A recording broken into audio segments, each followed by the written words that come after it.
Assalamualaikum warahmatullahi wabarakatuh. Perkenalkan, nama saya Andita dari semester 4A. Pada video kali ini saya akan menjelaskan pemahaman saya mengenai mangan. Yang pertama yaitu pengertian. Mangan merupakan suatu elemen kimia dengan simbol Mn. Dan mangan banyak dijumpai pada garam seperti mangan klorida, mangan nitrit, mangan sulfat sebagai Mn2+. Dan yang kedua yaitu tujuan pada praktikum kali ini yaitu untuk menguji keberadaan ion mangan pada garam yang telah diberikan. Ada 6 metode untuk praktikum kali ini. Yang pertama yaitu uji pemanasan kering, yang kedua uji nyala api, yang ketiga uji borak bead test, yang keempat analisis ion mangan, dan yang keempat uji natrium hidroksida air bromin, dan yang keenam yaitu uji timah peroksida.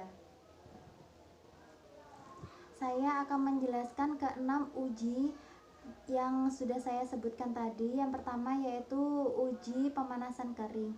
Alat dan bahan yang digunakan yaitu tabung reaksi, penjepit tabung reaksi, api Bunsen, dan garam.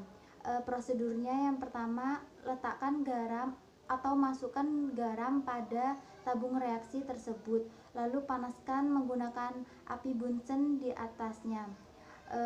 Positif menandakan perubahan warna menjadi coklat kehitaman yang menandakan adanya ion mangan. Uji yang kedua yaitu uji nyala api. Alat dan bahan yang digunakan yaitu yang pertama kaca arloji, garam murni, asam klorida pekat, api Bunsen, dan pengaduk.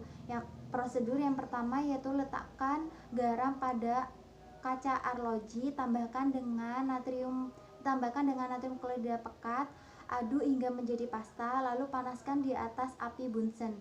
Jika nyala api berwarna hijau menandakan ion mangan positif.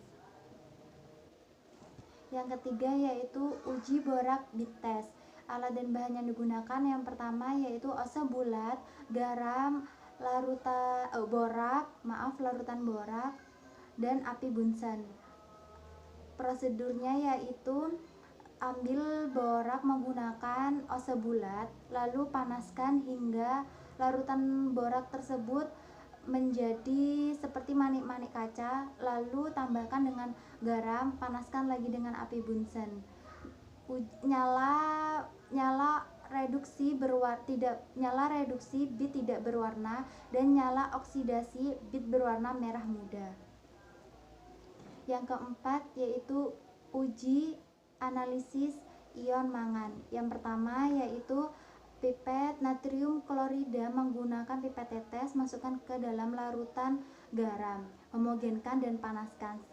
Setelah itu tambahkan dengan amonium klorida, lalu panaskan kembali dan dinginkan. Setelah dingin, tambahkan amonium hidroksida, lalu homogenkan. Setelah itu lewatkan pada gas hidrogen sulfat. Jika positif, terjadi endapan berwarna kulit yang menandakan adanya ion mangan. Uji yang kelima yaitu uji natrium hidroksida air bromin. Alat dan bahan yang digunakan yaitu larutan garam, natrium hidroksida, air bromin, dan pipet tetes. Prosedurnya yaitu tambahkan natrium hidroksida pada larutan garam dan homogenkan. Jika positif menandakan adanya endapan berwarna putih yang berasal dari mangan hidroksida. Prosedur yang kedua yaitu tambahkan air bromin ke dalam endapan tersebut. Jika positif menandakan adanya endapan berwarna coklat yang berasal dari mangan dioksida yang teroksidasi. Uji yang terakhir yaitu uji timah peroksida. Alat dan bahan yang digunakan yaitu endapan dari uji sebelumnya, lalu timah peroksida, asam nitrat pekat, pipet tetes, dan Bunsen. Prosedurnya yaitu endapan dari metode sebelumnya atau praktikum yang kelima itu endapan ditambahkan dengan asam nitrat pekat dan timah peroksida lalu dipanaskan di atas api Bunsen. Jika positif menandakan adanya ion mangan yang berubah menjadi warna merah muda dan membentuk permanganat. Demikian yang dapat saya sampaikan. Wassalamualaikum warahmatullahi wabarakatuh.